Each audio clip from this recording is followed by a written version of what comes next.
सगळ्यांचं खूप स्वागत आहे. हृदयापासून मनापासून सगळ्या माझ्या ध्यान कुटुंबाचं खूप खूप स्वागत. ज्या कुठल्या सगळ्या दैवी शक्ती, आपले देवदूत, आपले सगळ्यांचे गुरु देवता, आपले पूर्वज, ज्या कुठल्या चांगल्या सगळ्या शक्ती आपल्या सोबत आहेत, त्या सगळ्यांचं मी स्वागत करते, त्या सगळ्यांना प्रणाम करते. आज तुम्ही ग्रुपवर जसा मेसेज बघितला असेल कदाचित की जे असेन्शन पोर्टल बद्दल मी सांगितलंय, तर आपल्या संस्थेच्या सिनियर मास्टर आहेत दीप्ती मॅम, ज्यांनी तो मेसेज टाकला. त्याच्या आधी सुद्धा हे मेसेजेस मला मिळाले होते, पण मी त्या दिवशी 12 तारखेला मी थोडी कामात असल्यामुळं मी सांगायचं ग्रुपवर राहिलं माझ्याकडून. आणि मला सुद्धा त्या दिवशी 11 वाजता, दुपारी सकाळी 11 वाजता ते ध्यान सांगितलं होतं सगळ्यांनी एकत्र करायचं. तर ते माझं सुद्धा त्या दिवशी झालं नाही, माझं 10 वाजता झालं, पण मी 11च्या टाइमला नेमकी बाहेर होते. आणि हे आता काय आहे, पहिल्यांदा थोडक्यात त्याची माहिती देते. की हे जे साधारण ऑगस्ट महिना आहे, तो आपण जसं मी मागच्या वेळेस म्हणाले की ऑगस्ट महिन्यामध्ये एक लायन्स गेट म्हणतात याला. म्हणजेच काय की एक साधारण असे दिवस जिथं ऊर्जा जास्त असते. आता तुम्हाला हे वाटेल हे काय असतं, तर जसं पौर्णिमा अमावस्या जसं आहे, आपण म्हणतो की त्यावेळेस ध्यान करावं, त्याप्रमाणे हे दिवस असतात ऑगस्ट महिन्यातले. ते दरवर्षीच ऑगस्ट महिन्यातले दिवस हे शक्तिशाली मानले जातात. ज्या लोकांना इच्छा असतात, ज्या लोकांना काही आपल्या आयुष्यातल्या काही गोष्टी इच्छा पूर्ण व्हाव्यात असं वाटत असतं, त्या दिवशी लोक हे वापर करतात. 8 तारखेला म्हणजे 8 ऑगस्टला. कदाचित बऱ्यापैकी लोकांनी तुम्ही बघितलं असेल युट्यूबवर हे सगळं सांगितलेलं. त्या दिवशी आपण जसं पौर्णिमेला इच्छा वगैरे लिहितो, तर महिन्यातली प्रत्येक येणारी पौर्णिमा ही शक्तिशाली असते, खूप ऊर्जा घेऊन येते. आणि प्रत्येक पौर्णिमेला जर तुम्ही आपल्या इच्छा लिहायला लागलात किंवा डोक्यामध्ये त्या गोष्टी ठेवायला लागलात, तर तुम्हाला जाणवेल की काही दिवसातच त्या तुमच्या इच्छा पूर्ण होतात. जसे की काही जण म्हणतात की आम्ही दुसऱ्यांसाठी इच्छा करतो, त्या पूर्ण होतात, पण आमच्या स्वतःसाठी होत नाही. तर ह्याच्या मागे कारण पण असतं, कारण दुसऱ्यासाठी जेव्हा आपण एखादी इच्छा करतो, प्रार्थना करतो, तेव्हा कुठली भीती नसते. सहजपणे आपण त्याच्यापासून डिटॅच होतो, त्याच्यापासून वेगळे होतो. पण जेव्हा मला स्वतःला माझ्यासाठी काहीतरी मागायचं, तेव्हा माझं मन त्याच्यामध्ये खूप अडकलेलं असतं. ती गोष्ट मिळेपर्यंत, एकदा ती गोष्ट मिळाली की मग त्याच्याकडे आपण फार थोडंफार दुर्लक्ष पण करतो. उदाहरण सांगायचं झालं, मला समजा लॅपटॉप घ्यायचा आहे. लॅपटॉप मिळेपर्यंत मला त्याचं इतकं की लॅपटॉप पाहिजे, लॅपटॉप पाहिजे, आणि ते घेतल्यानंतर कदाचित तो लॅपटॉप धूळ खात पण पडेल. पण ती घ्यायची, ती मिळवायची इच्छा आहे, आणि जोपर्यंत आपण ते मिळवत नाही, आपलं मूलाधार चक्र संतुलनात येत नाही. आणि म्हणून असं म्हणतात ना, मी दरवेळेस सगळ्यांना सांगते की आपली कुठली पण इच्छा, आपण अध्यात्मात आलोय ह्याचा अर्थ असा नाही की आपण ह्या भौतिक जगामध्ये काही मिळवायचं सोडून द्यायचं, पैशाचं मोह माया नको मला, हे म्हणणं. पण कारण आपल्याला तयारच असं केलंय की आपण ह्या मायेमध्ये राहिलं पाहिजे, जगलं पाहिजे त्याला. आणि ज्या मनामध्ये इच्छा आहेत त्या पूर्ण झाल्या नाहीत, तर आपण अध्यात्मात आपलं पुढे जाऊ शकत नाही, आपला आत्मा प्रगती करत नाही. कारण माझं मूलाधार चक्र हे पृथ्वीला घट्ट चिटकलेलं आहे. आणि पृथ्वीवर असणारी सगळी सुख, सगळी भौतिक सुख असतील, ती मला मिळाली पाहिजे अशी जर माझी अपेक्षा आहे. सगळी सुख म्हणजे समजा माझी इच्छा आहे की मला कार पाहिजे मोठी, एखाद्याची इच्छा असते की मोठी गाडी असावी, बंगला असावा.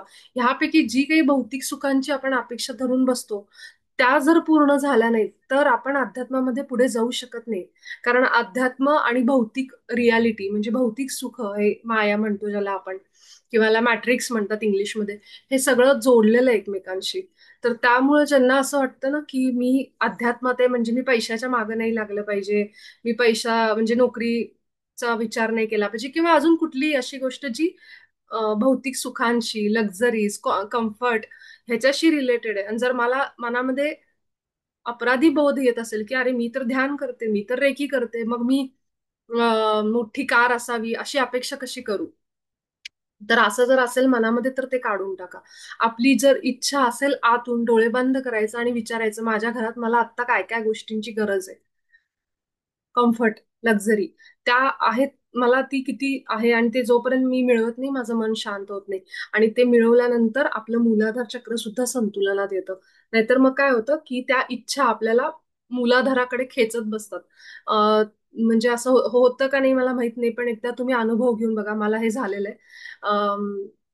जेव्हा मी ध्यानात सुरुवातीला आले, तेव्हा माझ्या डोक्यात असं असायचं की आता आपल्याला काय पैसाचं म्हणजे आता आपण ह्याच्यापासून लांब राहायचं, लांब राहायचं, पैसा पैसा करायचा नाही, किंवा आपण नोकरीवर फार हे करायचं नाही, किंवा अशा गोष्टी मनात यायला लागल्या. पण झालं काय की ध्यानाला बसले, तर माझा श्वास जो आहे ना, तो श्वास घेता घेता घेता श्वास खाली खाली खाली चालला. खाली आपली शक्ती कुठे आहे सगळी? आपल्या बुडाला आहे. आपलं माकड हाड आहे, तिथं सगळी कुंडलिनी शक्ती स्टोअर आहे. जसं जसं आपण ध्यान करतो, जसं जसं आपण ध्यानामुळं आपल्या श्वासांवर लक्ष द्यायला लागतो, ते श्वास जे आहेत ते सगळी चक्र बॅलन्स करत जातात. आता हे सगळं तुम्हाला माहित झालंय. पण कसं होतं की जितकं तुम्ही समजा ह्या भौतिक गोष्टीतनं थोडे लांब गेलात समजा, तर तुमची जी चक्रां श्वास घ्यायला लागलात ना, की श्वास आपले खाली जात नाही, ते वर जातात. म्हणजे वर म्हणजे ते येतात विशुद्धीला, हार्टला येतात, विशुद्धीला येतात, मग आपल्या आज्ञाला येतात. मग आज्ञा चक्रामध्ये आल्यानंतर आपल्याला इथं व्हायब्रेशन्स बऱ्याच लोकांना जाणवतात आपल्या ग्रुपमध्ये. जसं सुनयन आहे, तिला बसलं ध्यानाला की लगेच तिला इथं व्हायब्रेशन मोठ्या प्रमाणात. अजून बरेच जण आहेत की ज्यांना इथं व्हायब्रेशन जाणवतात. म्हणजेच काय की तुम्ही आता ते खालच्या चक्रांमधून वर उठली तुमची एनर्जी, तुमची ऊर्जा वर उठली. पण समजा एखादा माणूस अजूनही जे पृथ्वीवर सुख आहेत, पृथ्वीवरची जी ऊर्जा आहे, पृथ्वीवरची ऊर्जा म्हणजे हे सगळं मला मिळवायचंय, मला अजून पण ती भौतिक सुखांच्या मागे आहे, किंवा पैशाच्या मागे खूप आहे, किंवा अजूनही त्या खूप जास्त सांसारिक गोष्टींमध्ये अडकलेल्या. हा, सोप्या भाषेत सांगायचं झालं तर खूप जास्त सांसारिक गोष्टींमध्ये लक्ष आहे समजा एखाद्याचं. आपल्या सगळ्यांचंच लक्ष आहे, पण आपण हळूहळू ध्यानामध्ये आल्यानंतर, ह्या गोष्टी ऐकल्यानंतर थोडंसं का होईना स्वतःला बदलायचा प्रयत्न करतो, की थोडंसं आपलं लक्ष देवाधर्माकडे राहावं, थोडंसं आपलं लक्ष आत्म्याच्या प्रगतीकडे राहावं, ह्याचा प्रयत्न करतो.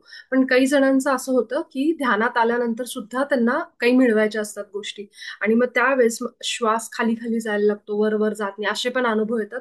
जसा मला आला, कारण मला ध्यानात आल्यानंतर माझ्या मनामध्ये इच्छा तर होती की नाही, आता आपण ह्या सगळ्यांपासून लांब जायचं, लांब जायचं, हे अति संसारातल्या ज्या सुख म्हणतो आपण, किंवा ही मायेपासून लांब राहायचं असं वाटत होतं. पण डीप डाऊन खोल कुठेतरी इच्छा होती की मला हे मिळवायचंय जॉबमध्ये, मला हे मिळवायचंय, ते पाहिजे मला. ह्या गोष्टी होत्या, त्या सुटल्या नाहीत कधी. त्यामुळे काय व्हायचं, ध्यानाला बसल्यावर मला कळेना की माझा श्वास खाली का जातो. आणि खरोखर सांगते, तो श्वास खाली खाली खाली खाली जात माझ्या मूलाधाराला जायचा, माकड हाडाला मला तिथं श्वास गेलेला मला जाणवायचा, आणि तिथून माझा श्वास वर खाली व्हायचा. आणि मग मला खाली मूलाधाराला व्हायब्रेशन जाणवायचे. मग ह्याचं कारण मी जसं जसं सर्च करायला लागले, तसं मला बऱ्याचशा लोकांकडून वगैरे समजलं की ह्याची कारणं अशी आहेत की जोपर्यंत आपलं मूलाधार संतुलनात येत नाही, तोपर्यंत आपला श्वास वरच्या साईडला उठत नाही. म्हणजे बघा, हे जे म्हणतात ना, आपले जे संस्थेचे संस्थापक ब्रह्मर्षी पितामह पत्रीजी होते, ते म्हणायचे ना की तुमचा श्वास तुमचा गुरु आहे. हे वाक्य मला त्यावेळेस समजलं. त्याचा अर्थ की ते जे म्हणत होते ना की तुमचा श्वास तुमचा गुरु आहे, तर ते गुरु का म्हणत होते? कारण काय होतं की आपण जेव्हा ध्यानाला बसतो, तर जिथं जिथं श्वासाला सोडून द्या, त्याच्या त्याच्या फक्त मागे तो कुठं जातोय ते लक्ष ठेवायचं. हे आपण ध्यानात करतो, तर तो श्वास बरोबर त्या चक्रावर जातो जिथं असंतुलन आहे. तुम्ही हा प्रयोग करून बघा, की तुम्हाला जाणवेल मी काय सांगते ते. की जितकं आपण खोल ध्यानात जायला लागतो, शांत बसून एखाद्या दिवशी बघा करून हे, आपला श्वास कुठे जातोय नेमकं लक्ष द्या. तो तुम्हाला जर पोटावर जाणवत असेल समजा, आपोआपच त्या त्या श्वासाला धरायचं नाही, तू इकडूनच ये, तू छातीतूनच ये, असं नाही. त्याला फ्री फ्लो सोडून द्यायचं, त्याला फ्रीली सोडून द्यायचं. तो श्वास बरोबर त्या चक्रावर जाऊन अडकतो, जिथं जिथं असंतुलन आहे. मग आपल्याला लक्षात येतं की माझी शक्ती, कुंडलिनी शक्ती अजून ह्या चक्रावर आहे. हे चक्र माझं बॅलन्स नाहीये. पोटावर अडकली समजा, नाभीवर अडकली, तर ह्याचा अर्थ तिथं अजून काहीतरी प्रॉब्लेम आहे. नाभीमधले प्रॉब्लेम म्हणजे काय? मणिपूर चक्राचे प्रॉब्लेम म्हणजे काय? की आपल्याला उत्साहच वाटत नाही काम करायला, किंवा आपल्या पैशाच्या गोष्टींमध्ये अडथळे येत आहेत, पैशाची कामं पूर्ण होत नाहीयेत, हे सगळं आपल्याला नाभी चक्रातनं कळायला लागतं. किंवा पचनाचा त्रास आहे, डायजेशन नीट होत नाहीये, पोटाचा काहीतरी त्रास आहे, आणि मग तिथं श्वास अडकायला लागला, तिथं थांबायला लागला, तिथून ये जा होत असेल, तर समजायचं माझ्या ह्या भागामध्ये, या चक्रावर मला ध्यान देणं गरजेचं आहे. मग समजा माझं मूलाधारावर ध्यान अडकत असेल, माझा श्वास अडकत असेल, तर ह्याचा अर्थ मला मूलाधारावर जास्त ध्यान लावलं पाहिजे. तर ह्या गोष्टी आपल्याला श्वास शिकवतं. म्हणून ध्यानामध्ये तुम्ही जेव्हा रोजच्या रोज प्रॅक्टिसनी तुमचं लक्ष नीट असेल ना, की माझा श्वास कसा ये जा करतोय, कुठं ये जा करतोय, जे मी ध्यानात सांगते की श्वासांवर लक्ष ठेवा. तर काही दिवसामध्ये असं होतं की तुम्हाला श्वास कसा फिरतोय, तो इथं गेलाय का खाली गेलाय हे सगळं समजायला लागतं. आणि मग तो श्वास बरोबर त्या त्या चक्रांवर जातो आणि आपल्याला सांगतो की इथं गरज आहे, इथं लक्ष दे. जे आपण रेकीमध्ये देतो हात ठेवून. पण नुसतं तुम्ही ध्यान जरी केलं तर आपला श्वास आपल्याला शिकवायला लागतो, म्हणून आपला श्वास आपला गुरु आहे, असं हे आपल्या ब्रह्मर्षी पितामहा पत्रीजींचं वाक्य आहे. तर हा एक अनुभव मला सांगायचा होता की असं जर तुम्ही होतायत आपल्या श्वासांची हालचाल, त्याच्या मुवमेंट्स आपल्या बॉडीमधल्या, ह्या सगळ्या तुम्ही नोट करा, ह्या सगळ्यांवर लक्ष ठेवा. आणि दुसरी गोष्ट मी जे पहिला सुरुवात केली होती की ह्या महिन्यामध्ये, ऑगस्ट महिन्यामध्ये 3 दिवस 12, 18 आणि 21 ऑगस्ट ह्या 3 दिवशी आपल्याला साधारण 20 मिनिटाचा वेळ मी ग्रुपवर टाकलाय. त्यावेळेस बरोबर सगळ्यांनी ध्यानाला बसा. समजा ज्यांना ध्यान त्यावेळेस जमत नाहीये, कुणी ऑफिसमध्ये असतात, कुणी काही महत्वाच्या कामासाठी असतात, शक्यतो प्रयत्न करा की त्या वेळेमध्ये सगळेजण ध्यान करा. आणि समजा ऑफिसमध्ये असणाऱ्या लोकांनी काय करायचं, आपण जिथं ऑफिसमध्ये बसलेलो आहेत तर तिथं 5 ते 10 मिनिटं का होईना डोळे मिटून शांत आपल्या डेस्कवरच जिथं आपण असू तिथं फक्त आपल्या श्वासांवर लक्ष ठेवा आणि म्हणा की मला जी काही सामूहिक ऊर्जा आहे असेन्शनची, मी जसं ग्रुपवर टाकलंय त्याच्याशी मला जोडलं जाऊ दे. आणि फक्त इमॅजिन करायचं की पृथ्वी गोल, त्याच्यावर तो पांढरा प्रकाश येतोय आणि तो माझ्यावरून खाली येतोय. पांढरा प्रकाश वगैरे तुम्हाला नाही कल्पना करता आली हरकत नाही, फक्त ध्यानाला बसा, श्वासावर लक्ष ठेवा.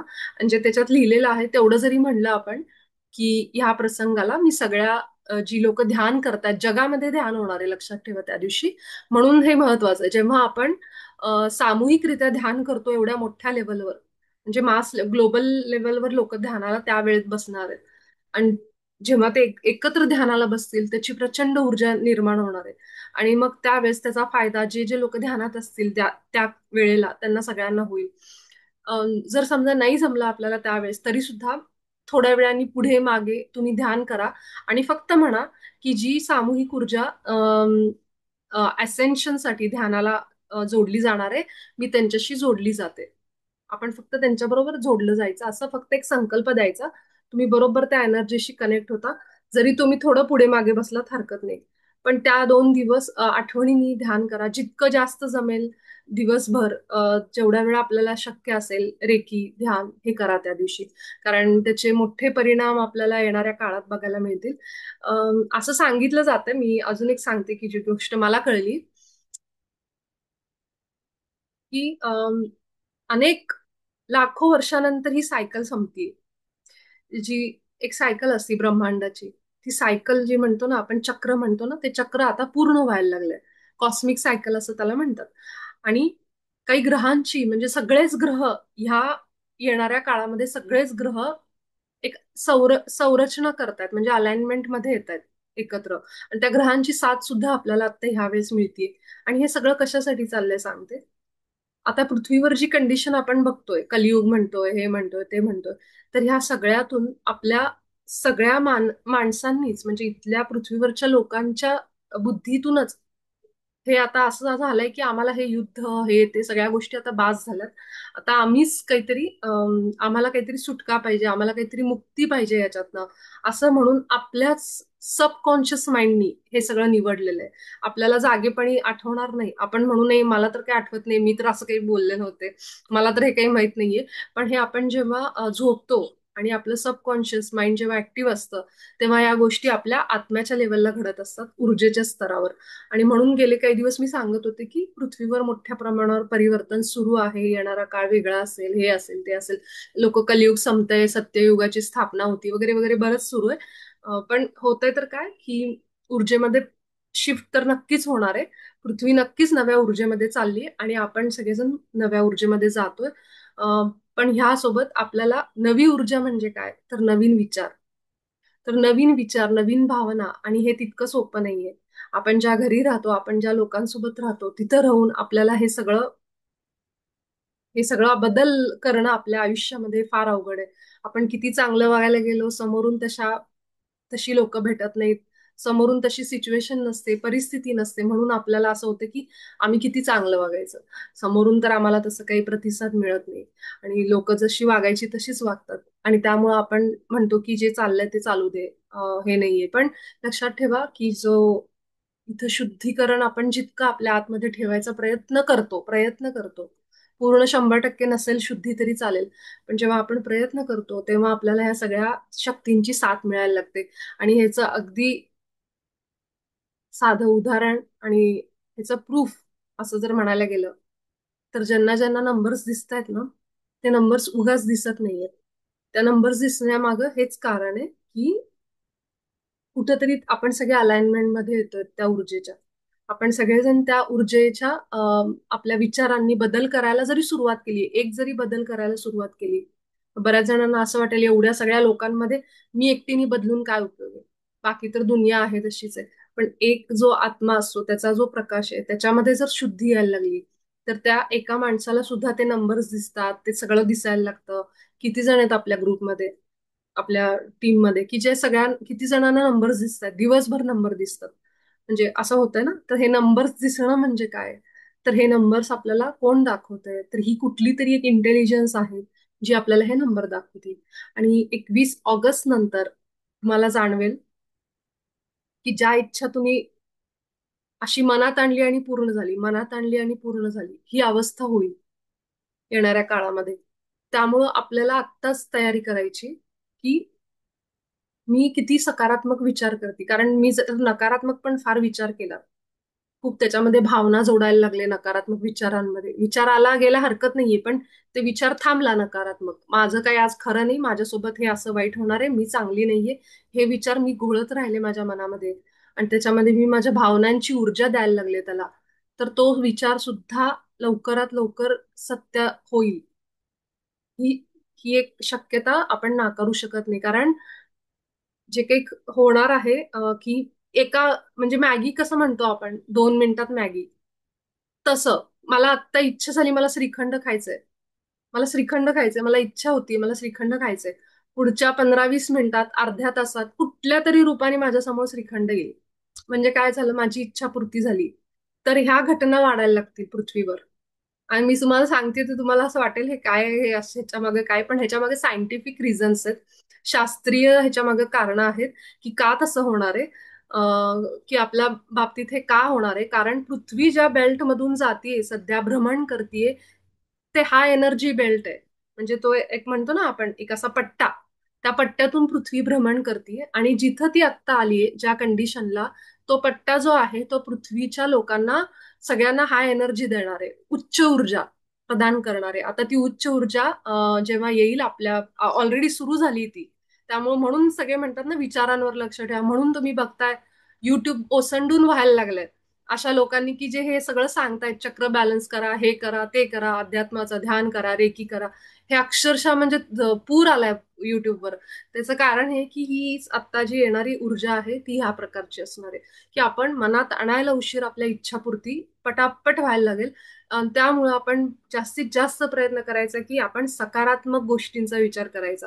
कारण आपण जर नकारात्मक गोष्टींचा पण विचार करायला लागलो तर त्या गोष्टी सुद्धा खरा व्हायला लागतील. आता लगेच घाबरून जायचं नाही, अरे च्या मी तर एवढा विचार करते, मग त्या गोष्टी सगळ्या घडतील का?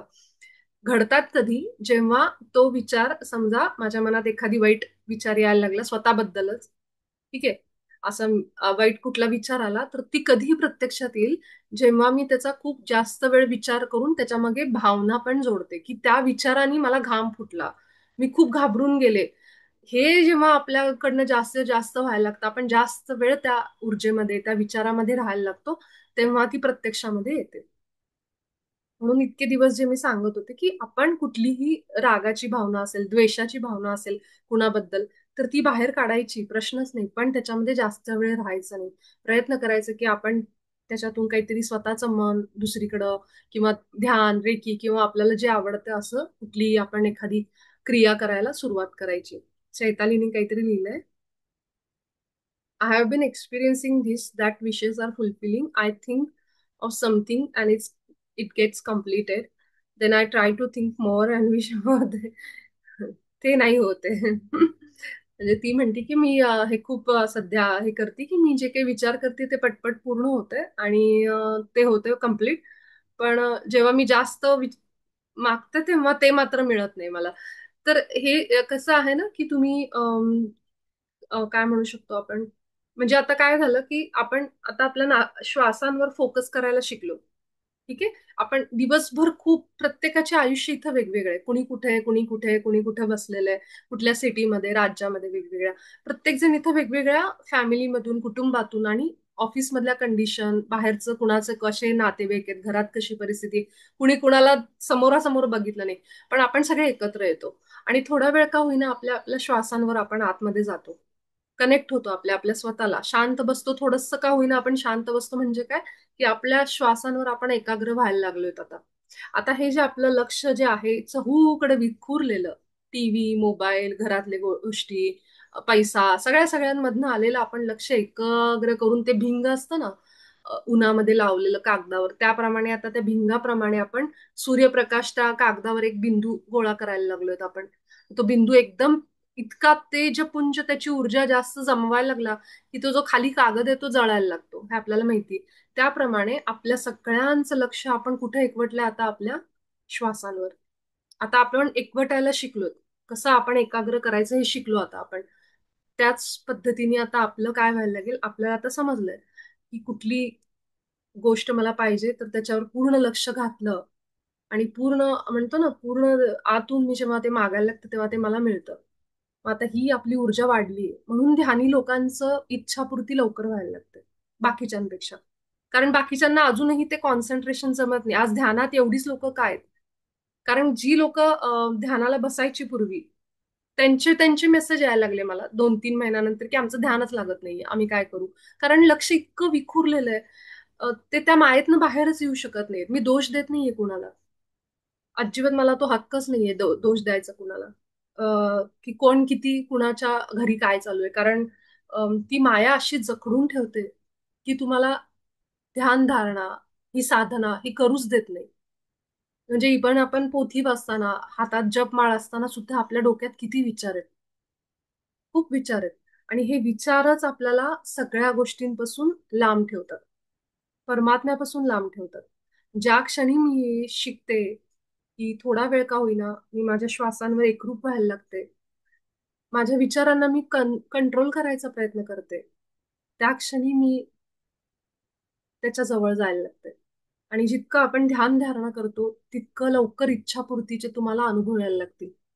फक्त अंतःकरण शुद्धी पाहिजे की मी जे काही करतेय ना, हे परमात्मा, ते माझ्या सर्वोच्च हितामध्ये असेल तर तू मला जरूर दे, असं म्हणलं ना, तर ते कधीच आपल्या बाबतीत वाईट घडत नाही. मी काहीतरी मागतीये मागतीये नंतर मला कळतं अरे उगाचच मागितलं हे, असं पण होतं बऱ्याचदा. त्यामुळे विचार करून आपण त्या गोष्टी मागायच्या की मला काय पाहिजे नेमकं. तर ते मागितल्यानंतर पुन्हा असं वाटायला नको अरे हे नव्हतं मला गरज काही, म्हणजे मी हे नव्हतं मागायला पाहिजे. तर ह्या सगळ्या गोष्टींची समज आपल्याला ध्यानात आल्यावर होते. चार गोष्टी आपण जेव्हा ऐकतो युट्यूबवर, अशा गोष्टी ज्ञानाच्या, जे आपण म्हणतो ना, जे घेतो लोकांकडनं त्यांचे अनुभव, त्यांचं आयुष्य जेव्हा आपण अनुभव ऐकतो, मी जे म्हणत होते ना, ग्रुपवर येणारे व्हिडिओज ऐका, त्यांचे अनुभव ऐका. हे कशासाठी, की त्यांनी कसा त्यांचा प्रवास केलाय हे आपल्याला त्याच्यातनं समजतं. 1-2-3 पुस्तकं वाचणं म्हणजे एका माणसाचा इंटरव्ह्यू ऐकणं. कारण पुस्तकं वाचायला तर आपल्याला वेळ नाही. मग अशी जेव्हा आपण लोकांचं बोलणं ऐकतो तेव्हा आपल्याला समजतं की हे हे पण होऊ शकतं, हे पण शक्यता आहे, हे पण होतं, हा पण अनुभव येऊ शकतो रेखीनी, ह्याच्यानी, ध्यानाने, हे आपल्याला समजायला लागतं. म्हणून शक्यतो आपण वेळ त्याच्यामध्ये द्यावा की जे माझ्यासाठी योग्य, माझ्या येणाऱ्या आयुष्यात. फक्त ह्या आयुष्याचा विचार करू नका. आपल्याला मोक्ष आणि मुक्तीसाठी आपण हे सगळं करतोय की मला माझ्या या जन्मातून मला मुक्ती मिळवणं, हा हे आपलं आत्ता सध्याचं आपण सगळे त्या बाबतीत बोलतो. तर मग ती मुक्ती कशी मिळवायची, तर ही अशीच मिळवायची की चार लोकांचं ज्ञान घेऊन आणि स्वतः अनुभव घेऊन. त्यामुळे आपल्या संस्थेनी जे हे जे वेळा सांगितल्यात त्या दिवशी तर कराच ध्यान. शिवाय इतरही वेळेस फक्त ध्यान न करता आपण अशा लोकांकडून ऐकायचं, जितकी पुस्तकं आपली ग्रंथ का असेनात, ते सुद्धा आपण, म्हणजे मनाचे श्लोक असतील, दासबोध असेल, भगवद्गीता असेल, तर ह्यातली आपल्याला जे आवडेल ते तुम्ही वाचून, म्हणजे मला सुनैनानी मध्ये एक छान सांगितलं की शंकर बाबांची शंकर गीता ती वाचत होती. त्याच्यामध्ये अध्याय 12वा का 13वा त्यामध्ये बाबांनी लिहिलंय की तू कोण आहेस, कुठला आहेस, तुझ्या आतमध्ये जा, स्वतःला ओळख, सिद्धीच्या नादी लागू नका वगैरे अशी त्यांची वाक्य असायची, जे शंकर बाबा कायम त्यांच्या भक्तांना ही वाक्य सांगायचे. आणि मी जेव्हा गीतेची पारायण करत होते तेव्हा मला नाही कळलं, कारण तेव्हा मी ध्यानाबिनात नव्हते, म्हणजे मला हे अध्यात्मात नव्हते मी तेव्हा. तेव्हा मी बाबांची पारायण करायचे तेव्हा मला वाटायचं की त्यांनी काय लिहिलंय, पत्ता पत्ता कैरी छुपेगी कितने दिन अंदर, असं वगैरे त्याच्यात लिहिलेलं आहे त्यांनी. आणि तुम्ही आत जा, स्वतःला ओळखा, कुठला मी, काय मी, हे त्यांनी लिहिलेलं आहे. पण ते मला तेव्हा कळालं नाही. आता बाबांचे एक एक वाक्य, तसं मला तिने पण त्या दिवशी सांगितलं की विपुला हे वाक्य किती सुंदर आहेत. मला ते वाचताना खूप हे झालं, म्हणजे म्हणजे काय होतं की काही गोष्टी आपल्याला त्या वेळेला कळत नाहीत, पण पुढचा वेळ असा येतो ना आपल्या आयुष्यात की जेव्हा मग एक एक वाक्य आठवायला लागतात, आणि मग त्याचा संदर्भ आपण लावतो, अरे अच्छा हे असं आहे, हे असं आहे, असं आहे. तर शंकर बाबांचे हे बहुमोल असं मार्गदर्शन त्यांनी त्यांच्या शंकर गीतेमध्ये केलंय. त्यामुळं आता काही गोष्टी समजायला थोडा जड जातील, समजणार नाही, पण विश्वास ठेवायचा की जे होतंय ते आत्ता माझ्या आत्म्याच्या प्रगतीसाठी आणि माझ्या सर्वोच्च हितासाठी होत आहे. तर त्यामुळं जे आपल्या ग्रुपवर गोष्टी येत आहेत त्या फक्त तुम्ही करत राहा, आणि आपोआप तुम्ही त्या मार्गाकडे जाल. आपण सगळेजण आजच्या आपल्या सत्राची सुरुवात करू.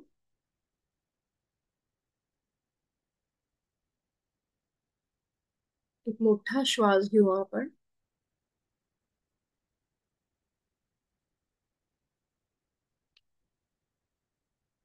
पूर्ण विश्वासाने जिथं कुठं आपण बसलोय तिथं सगळ्यात आधी त्या वास्तूला आपण धन्यवाद देऊ. आजच्या दिवसासाठी आपण परमपित्याचे आभार मानू. आज मला अन्न, पाणी, हवा, वस्त्र जी मी अंगावर घातली त्या सगळ्यांसाठी मी त्यांचे खूप आभार मानते. जी काही चांगली वाईट लोक माझ्या आयुष्यात आहेत त्या सगळ्यांना मी माझ्या हृदयातून आता या क्षणाला प्रेम पाठवते.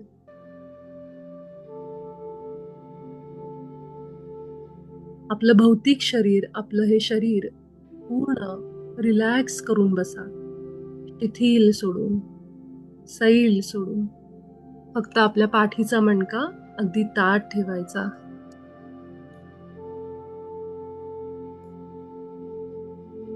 हे सत्र माझ्या सर्वोच्च हिताचं होऊ दे.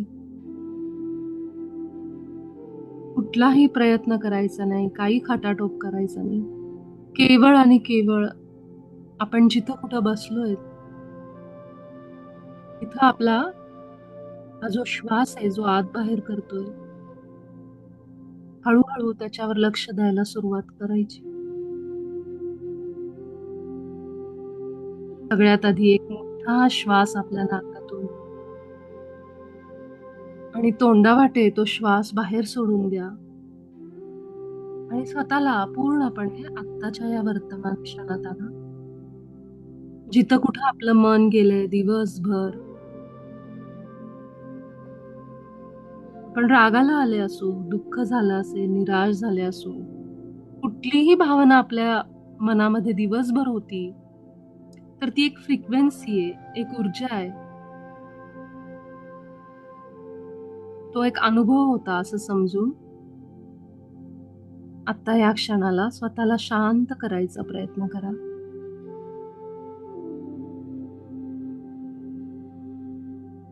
जे झालं तो माझा निर्णय होता, माझा चॉईस होता. ते मला अनुभव करायचं होतं. मी चिडले असेन, रागाला आले असेन, तरी सुद्धा ती माझी भावना होती. अजिबात मनामध्ये अपराधी भावना ठेवायची नाही. पूर्ण लक्ष स्वतःवर, ह्या क्षणावर. पुन्हा एक मोठा श्वास आपल्या नाकातून अगदी सावकाश घ्या, जितकी पोटामध्ये हवा भरून घेता येईल, आणि सोडताना सगळी चिंता, काळजी, नकारात्मकता सगळी बाहेर जाऊ दे. मी सगळं काही जे मला आता उपयोगाचं नाही ते ह्या श्वासातून सोडून देते. अजून एक मोठा श्वास, अगदी सावकाश. पूर्ण जाणीव होऊ दे आतमध्ये येणाऱ्या श्वासाची.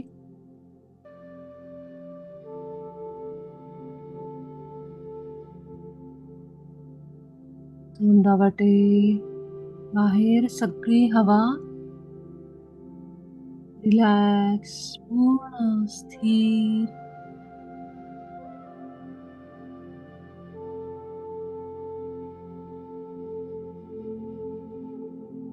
आपला उजवा हात आपल्या टाळू भागावर 5 वेळा हलकं प्रेस करा, दाबा आपला टाळू भाग.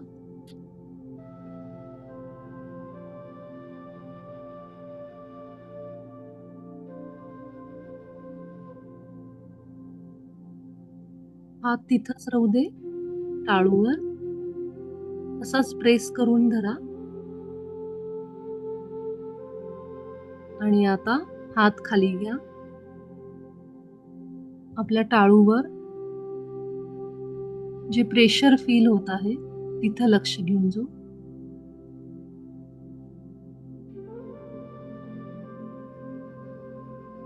काही क्षण आपण आपल्या सहस्त्रारावर म्हणजेच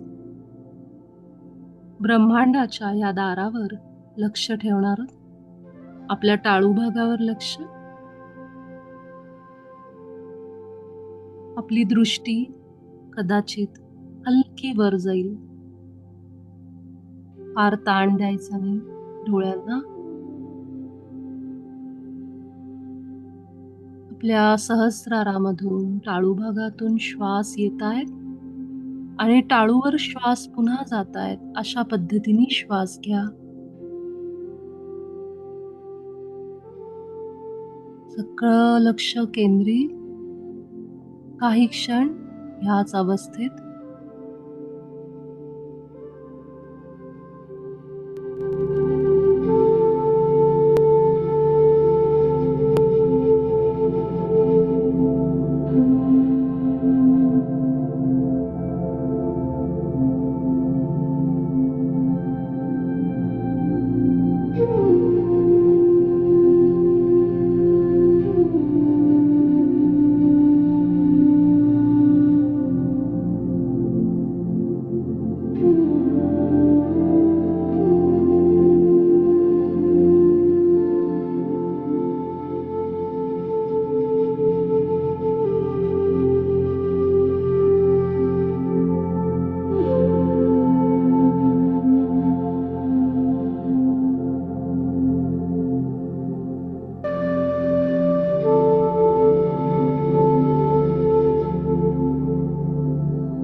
शेवटची 4 मिनिटं हळूहळू आपलं लक्ष आपल्या श्वासांवर,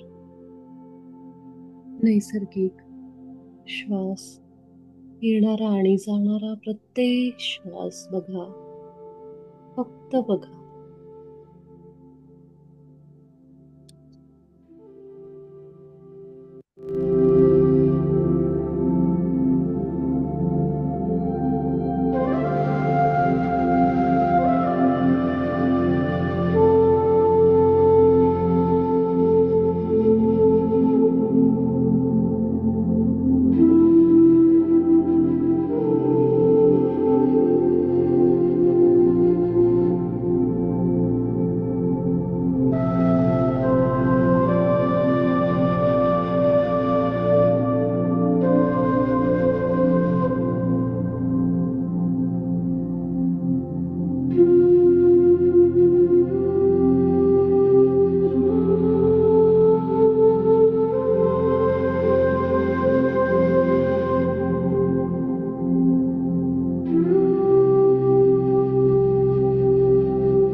ज्यांना अजून थोडा वेळ ध्यानात बसायची इच्छा आहे, ते कंटिन्यू करू शकता.